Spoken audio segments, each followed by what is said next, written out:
10월 9일 금요일 새벽 말씀의 시간입니다. 오늘이 지나면 안식일을 맞이하게 되는데 우리 성도님들 정말로 오늘 하루를 보내면서 주님의 날을 고대하는 그러한 영적인 하루가 되시기를 기원합니다. 오늘 우리가 통독해야 할 하나님의 말씀은 마태복음 14장부터 16장까지입니다.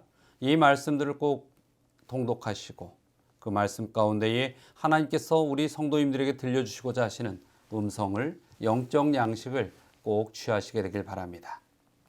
자, 오늘은 예수님의 초기 봉사에 관한 거기에 기록된 내용들을 좀 요약해 드릴까 합니다.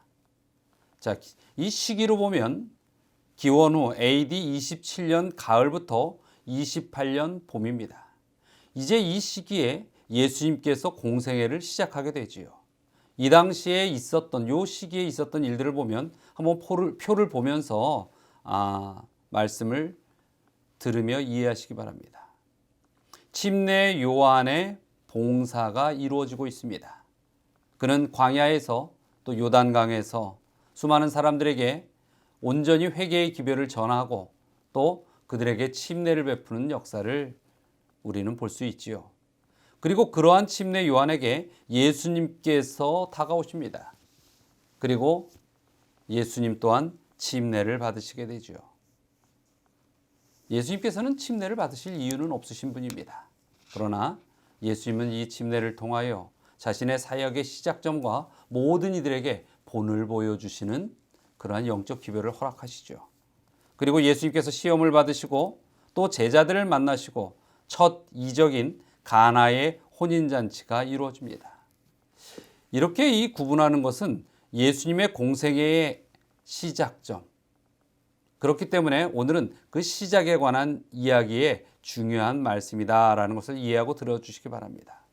이 예수님의 초기 봉사 오늘 다루는 이 말씀들은 예수님의 사역을 준비하는 준비 사역 기간입니다. 과연 예수님께서 3년 반 동안 온 인류를 구원하기 위하여 어떻게 살아가셔야만 하는지 그것을 위하여 예수님께서는 준비된 어떠한 영적 모습을 갖추시고 또한 그 모습에 대한 교훈을 우리에게 보여주시고자 하시는 것입니다. 월요일 말씀처럼 첫 번째 이 예수님의 준비에 대해서는 먼저 앞서 마련한 자가 나타납니다. 바로 침례 요한이죠. 그는 예수님의 길을 예비하는 자의 사역을 훌륭하게 이행해 나가고 있습니다. 그리고 또 예수님께서 드디어 침례를 받으시죠. 그리고 성령께서 그 자리에 임하셔서 예수 그리스도의 사역에 힘을 더해주고 계시는 것입니다. 그리고 이제는 하나님께서 계획하신 가장 중요한 역사의 그 장면이 열려야 하는 그러한 것을 하나님께서는 우리에게 보여주시고 계십니다.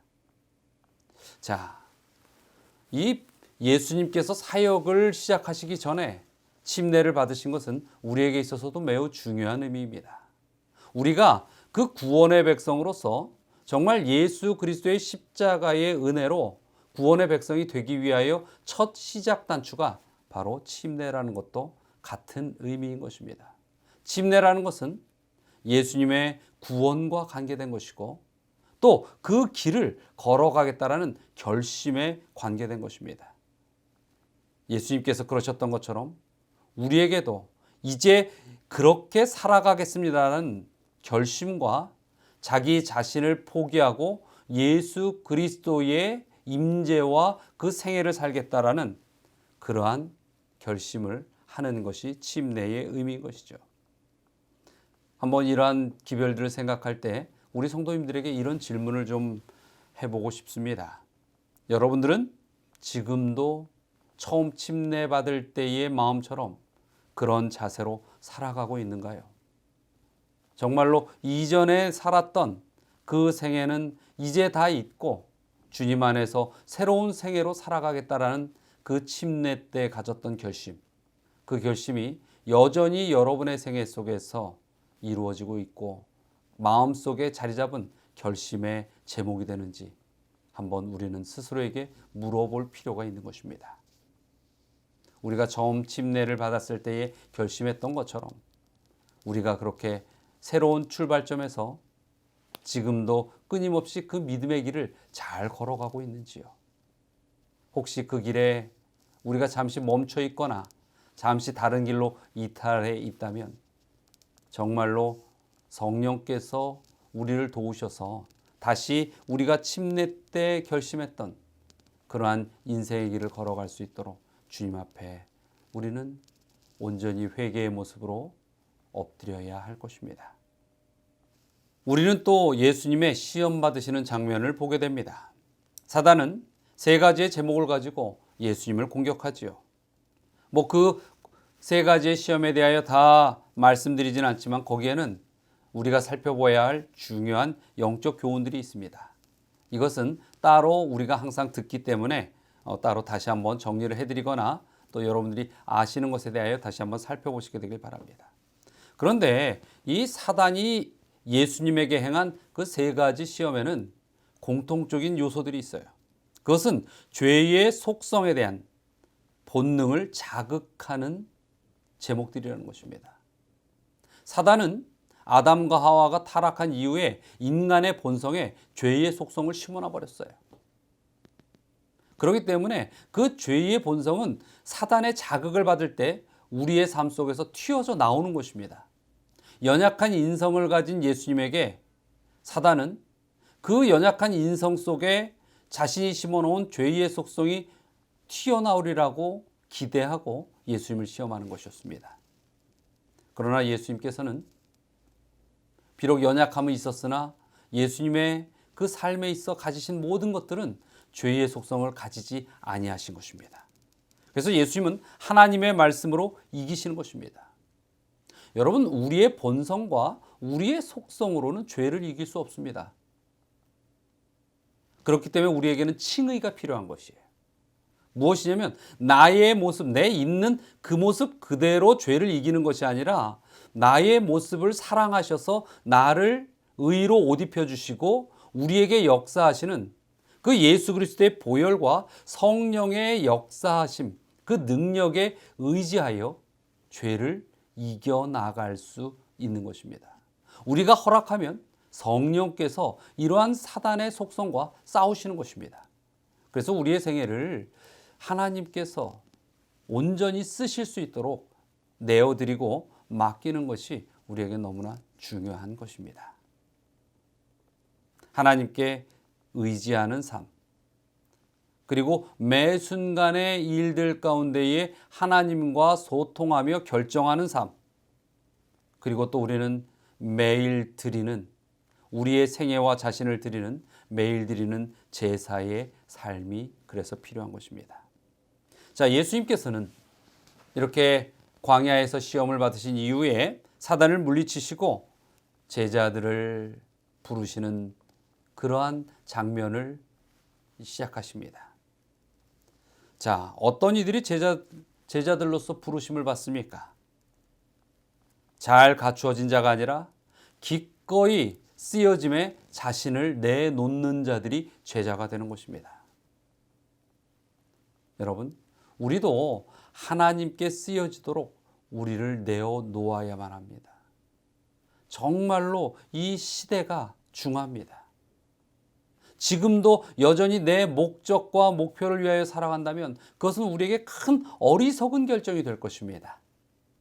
정말로 하나님께 쓰여지도록 여러분의 생애를 내어놓으시기 바랍니다.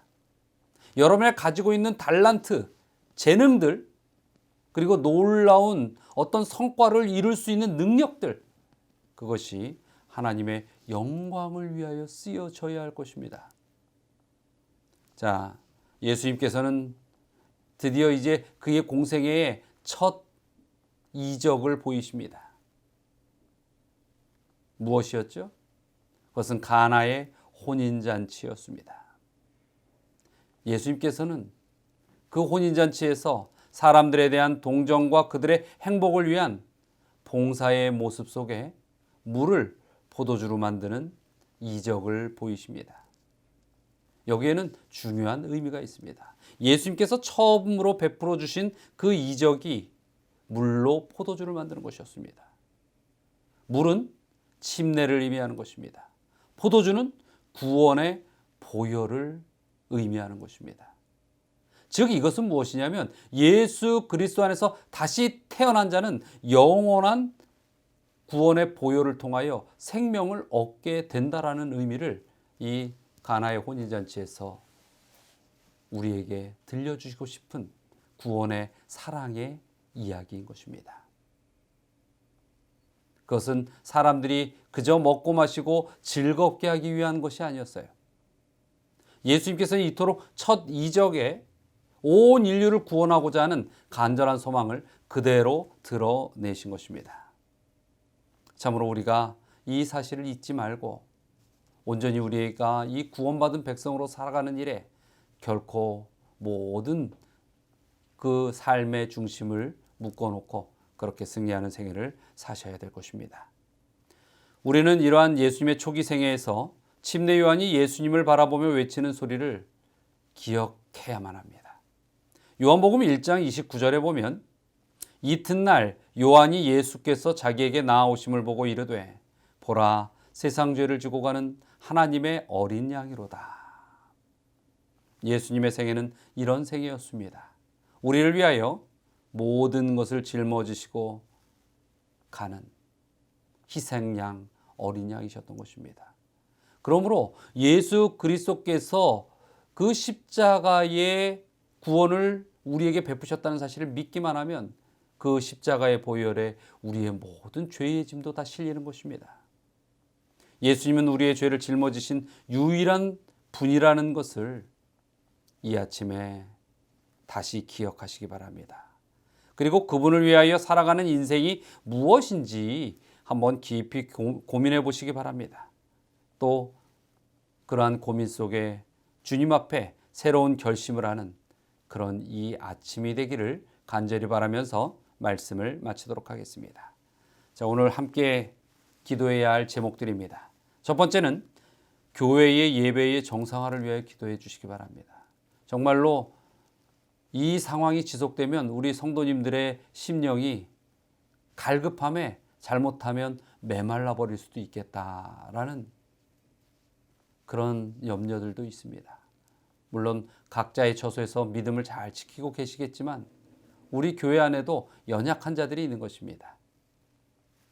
그래서 더 이상 연약해지지 않도록 이 영적 양식의 꼴을 교회에서 마음껏 줄 수 있도록 교회 예배가 정상화될 수 있도록 그리고 코로나가 빨리 끝날 수 있도록 기도해 주시기 바랍니다. 또 두 번째, 김향숙 집사님, 김한태 집사님 가정을 위하여 기도해 주시기 바랍니다. 자, 다 함께 기도하시겠습니다. 사랑과 은혜가 많으신 하나님, 항상 주님의 은혜가 저희와 함께함을 감사드립니다. 그러나 지금 온 세계가 코로나로 인하여 너무나 고통스러움 속에 빠져 있습니다.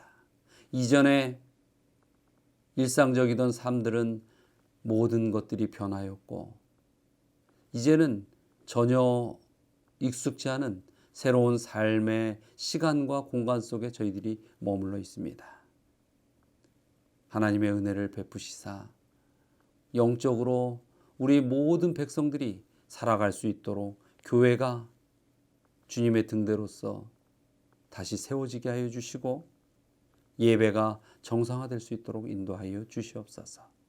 또 이 아침 두 가정을 위하여 기도드리오니 우리 김양숙 집사님 가정과 김한태 집사님 가정을 기억하여 주시고 그 모든 생애 속에서 승리할 수 있도록 성령의 역사를 그 가정에 온전히 베풀어 주시옵소서.